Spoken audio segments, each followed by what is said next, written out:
હમણાં મેં ઇન્સ્ટાગ્રામ પર એક પોસ્ટ કરી અને એ પછી મારી પર એટલા બધા મેલ, વોટ્સઅપ મેસેજ અને કોલ્સ આવ્યા કે જે હું થાકી ગયો છેલ્લા 1 કલાકમાં.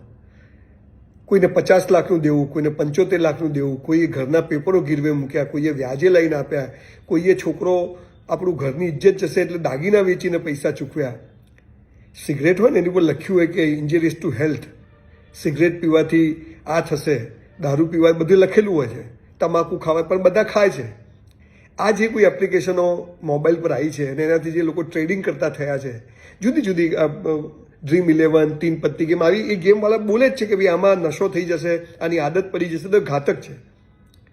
પણ આ બધી એપ્લિકેશનમાં જે લોકોને રાતોરાત લાંબી દાઢી કરવી છે કદી થતી નથી, ક્યારેય રાતોરાત પૈસા આવતા નથી. આ બધા લોકો પોતે કમાવા બેઠા છે અને ગમે તેમ કરી અને લોકો આમાં એની જાળમાં ફસાય છે. આપણે કોઈને દોષ નથી આપવો. આપણે એમ કહીએ કે આને મને દારૂ પીવડાવ્યો તો આપણને ચૂલ હોય તો આપણે પીએ, પણ આપણે ચૂલ કેમ થાય છે એ આજની યુવા પેઢીએ સમજવાની જરૂર છે. મહેનત કરવી, 12, 15, 20 હજારની જોબ કરવી, ધીરે ધીરે ભગવાન રસ્તો બતાવશે. પણ આજે રાતોરાત કરીને આખા ઘરને તમે જે મુશ્કેલીમાં મૂકો છો એ બહુ જ ખોટું છે. 2 હાથ જોડીને યુવાનોને કહું છું કે આ મોબાઈલ પર જે બધું આવે છે અને એમાંથી જે પૈસા કમાવાની લત લાગી છે, લોકો ટ્રેડિંગ કરે છે, ખબર નથી કે ટ્રેડિંગ એટલે શું, કયા શેરોના ભાવ કેમ 10 દિવસમાં આટલા વધી ગયા. કે રાતોરાત કોઈ કંપની એવા શું ફાયદા કરે કે એના 100 ના 200 થઈ જાય. આ સમજ્યા વગર પૈસા લગાવે છે અને 99.99% લોકો આમાં પૈસા ખોવે છે.